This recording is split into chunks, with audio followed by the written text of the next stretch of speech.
Hey, what's going on? This is Thomas Galdenzi with Combat Sports Coverage. I'm here interviewing Carl, the God of War Perry, for his upcoming co-main event for SEC this Saturday night. So, Carl, tell me how you're feeling heading into this fight with Tim Lashley for SEC. I'm feeling good for this one. This one, as everybody knows, is going to be my last one. I know I've said before I was going to retire, but this one is definitely going to be it. So I put forth a lot of effort, a lot of sacrifice. Definitely pull no strings for this one. So I'm feeling really good, feeling really confident, and feeling like that on the 21st is going to be my night all the way through. That's awesome. And so, what's the main reason why you think this is going to be your last fight? Is it just the age? Is it the body's starting to wear and tear a little bit, or? Just a little bit of everything, but most importantly, the reason why I'm deciding to go ahead and call it quits is because as you've seen, you've asked me before about some of my young boxers and all that. My boxing program is just taking off, and being a gym owner and still trying to be an active fighter, it just unfortunately doesn't mix. No matter how much you really love fighting and all that, and so. Again, it's kind of a combination of everything, the age, of course, my body's a little tougher to get in shape now, but the most important thing is these kids, so once I retire, I'm dedicating to them everything I got and try to continue building on through them and pretty much live vicariously through them now, get my adrenaline going through them instead of actually stepping in the cage of the boxing ring myself. So exactly. And so since you brought them up, tell me about your boxing gym and gym you have out there in College Station. I know you guys have been doing a lot of work lately. I've been seeing nothing but belts coming out from your guys there. So tell me a little bit what got y'all going into mainly boxing, and tell me what's been bringing you all the success you've been having lately. Well, boxing, as a lot of people know, I started boxing with Coach Joe back in 1989, and so I've been doing this boxing for 27 years, 27 plus years now. And MMA, I love MMA and all that, but unfortunately, here in Bryan College Station area, it's hard to stick with the MMA programs and all that because you don't get a lot of dedication and a lot of the diehards like you do for boxing. And on top of that, like I said, boxing is our main foundation. We build everything on it, and we have such a huge success. And we started getting in, doing competitions, tournaments, national tournaments, and stuff like that. And we've just been pretty much cleaning house where we go. Of course, we have a couple downtimes, but our downtimes are definitely nowhere near all the good successes we've had. As you mentioned, my amateur fighters have already brought home 10 amateur championships, so and that's in less than a year that we have actually started competing. And 3 of those 10 championships are actual national qualifier champions for the Sugar Burke national qualifiers. So not just anything that just people are throwing out there. These are actually hard-earned title shots they were getting, and they're actually going out and capitalizing. Exactly, yeah. I definitely have been seeing nothing but belts, and your amateur guys just killing it lately, and I think it's really awesome to see that. It's good for everyone, And then also, I know you just had your first, you just promoted your first boxing event and everything. So tell me how that felt to be a promoter and not being actually a fighter. Stressful. Honestly, it wasn't too bad. It's totally different though than MMA. But dealing with USA Boxing, we can put on a lot of shows because most time in MMA, you'll see the show consists of maybe anywhere between 10, 12, 13 fights. But in USA Boxing, you can do as many fights as you want. Oh, wow. And so I originally started out wanting to do 18 fights, and then all of a sudden I started getting people from all over the place wanting to get on the fight card and all this. So I ended up matching up 40 fights. But then the thing that really made it stressful was the Friday just before our fights, due to the flooding and all that disaster weather that was going on in Houston, and then the flu going around. I had so many coaches and fighters pulling off from the fight card that I would drop from 40 fights down to 9 fights at 10 a.m. that Friday before. And from 10 a.m. until about midnight that night, I was on the phone nonstop calling coaches, calling fighters, getting everything set up. And by the time I got done, I had 30 fights matched up again. next day we got the weigh-ins. 28 made it, and we ended up having 28 fights for that day. Oh, that's great. And so it was really fun, honestly. Like I said, it was definitely time consuming, but it was well worth it. Seeing a lot of my kids that's been in the gym busting their butt, training hard, who's been training. A couple of the kids been training for well over 2-3 years. Just took their first fights, stuff like that. So to see them come out there and actually get their first win, first fight in their hometown was amazing. So it was a great overall experience. But like I said, again, it was tough, but it's definitely something I'm going to do again. We're planning to try to do another one here in Bryan, either August or September. Don't got no details on it yet. We're still in the drawing board on it, but once it comes out, I'll let everybody know. Yeah, definitely. That'd be awesome. You know, there needs to be more boxing events around here too. You know, I think it's good for everybody.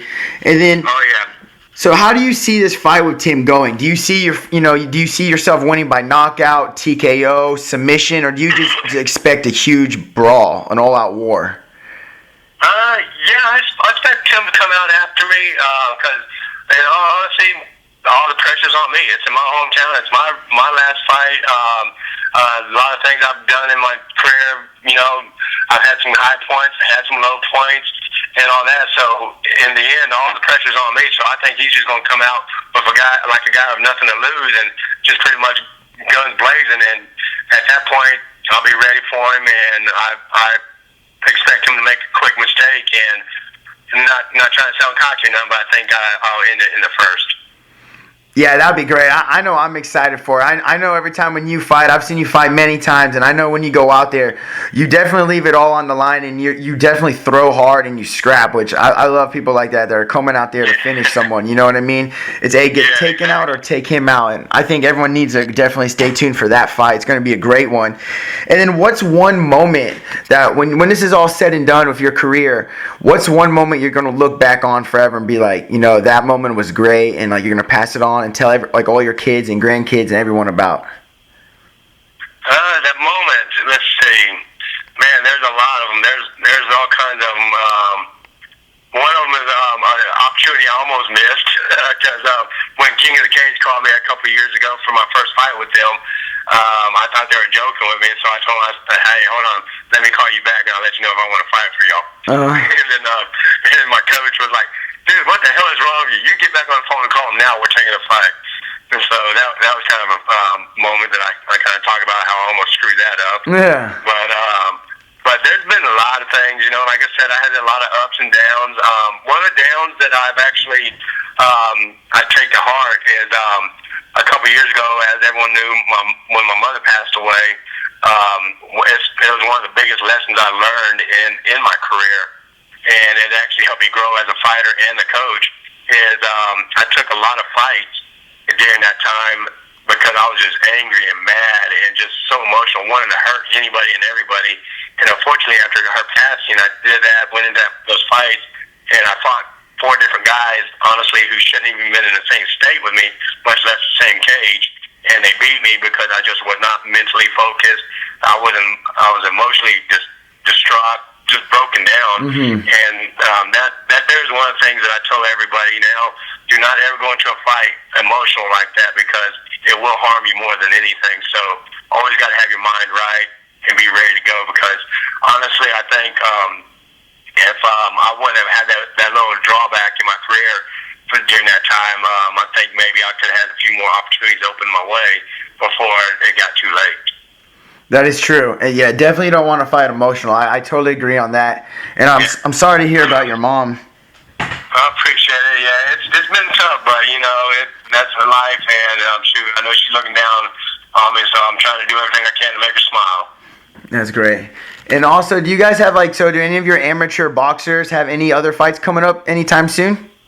I have 3 of my females are fighting on May 28th in Houston.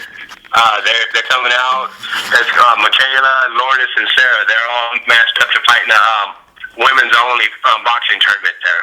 Oh, that's awesome. Where's it at in Houston? It's going to be at the Knockout Factory in Houston. Oh, that'd be great. Yeah, that's cool. I didn't know about that. That sounds awesome. I love watching girls scrap. It's an all female show, and just like in MMA, man, the women in boxing, they put it all on the line. They sometimes show up all the guys. So I could see that. And so if you could pick anyone from, that's around right now to train with, who would you pick and why? Well, I have two people I would love to train with. One is I'm retired, and the other one is still active. The retired one, Chuck Liddell. That guy is just my idol. That's kind of who I try to mimic myself after. Like you said, every time you see me fight, I go in there, do or die, win or lose. I'm leaving everything in there and coming in there trying to land the bombs, Definitely. And that's one thing that I've always looked up to Chuck Liddell, because he always had no fear, no matter what. Whether he knocked somebody out or he got knocked out himself, he came back in with his same mentality that he's going to be there to destroy. As far as current fighters, the person that I would like to train with would be Anthony Rumble Johnson. Just love the guy. The guy is amazing, a phenomenal athlete, phenomenal fighter. I've had a few people that I actually trained with in the past that actually compared me to him, said that I fight like him, that I got a lot of power like him. And so for people to say that, I always kind of like, yeah, whatever, you're blowing smoke. But at the end of the day, I look on it and I'm like, man, that's one hell of a compliment, even though me and Anthony Rumble Johnson are nowhere on the same level. But it's just cool to come people compare me like that. Yeah, definitely. I could definitely see. You guys definitely kind of have the same style, both explosive, both really heavy-handed guys. I could see it. But yeah, Johnson, man, like I said, I love watching him fight, and if I could do whatever to get one day of training with him, that would be perfect. I would do it. Yeah, that'd be great. Hopefully one day it happens. And so there's an upcoming UFC event this weekend. The UFC heavyweight title is going to be on the line. I was just wondering, who do you have? Do you think Verdum's going to pull it off, or do you think Strupe is going to? That's actually a very good question. Verdum, every single fight he's coming out, the guy is looking more solid on his stand-up. And, of course, we know how dangerous he is on the ground. Mm-hmm. So if he's improved even more on his stand-up, I think Stipe is going to be in for a long night. But if Stipe can find a couple of the old weaknesses that Verdum used to lack, like such as when Verdum fought Overeem and Strikeforce and all that, where he was very scared to stand with him and all that, I think Stipe is going to have a chance to exploit him. But other than that, I actually see Verdum retaining his title. Yeah, I would have to agree on that. You had some really good points, especially with the when Overeem fought Verdum. But yeah, I think Verdum's going to pull it off. That's who I'm hoping for. That's what my money will be on. And then, so who would you like to think? Any training partners, any sponsors that were really there for you during this training camp that really helped out? Oh yeah. First off, my number one sponsor who's been there with me from day one. Everybody knows him, Val Ramirez from Revolutus Fightwear. The man is a phenomenal sponsor, a phenomenal friend, and a phenomenal Marine. He's always been there no matter what's going on. He's always been there for me. Even if it was just a couple days before a fight, I needed something, the guy was breaking his back to do it. I couldn't have asked for anybody better to have in my corner than Val. Again, 5 stars all the way across the board for him. My next one would be Raul Corral, my childhood friend. Me and him have been friends now going on, 38 years, believe it or not. Oh. And every single time I fight, the guy, no matter even if I ask him or not, he throws money my way to help me sponsor. Whether I got to pay medical bills or training expenses or traveling expenses, whatever. I don't even have to ask him. He's already dropped the money off to me. And so he's been a huge help to me throughout my entire career. And then one other one is Tara Posey over at Priority Towing. She's always been there, helped me out, always give me a little extra cash if I needed it to help out with stuff. And just a lot of other people, all my teammates, all my family, everybody that put up with my ups and downs during training whenever I'm frustrated or whenever I'm happy, to everybody that's always been there. I appreciate all of them and love them all. That's great. Good thing. And I can definitely say Val, man, that's a legit guy. Everyone should definitely check out Revolutus Fightwear, because, they do have some great stuff. And, he has a great company also. And so, everyone, make sure to check out Carl Perry fight this upcoming Saturday for SCC, the co-main event in College Station. And thank you again, Carl, for coming and spending this time for letting me interview you. Yes, sir. Thank you, Thomas, man. And anything y'all need, don't hesitate to give me a holler. And hopefully we'll see you out here at the show.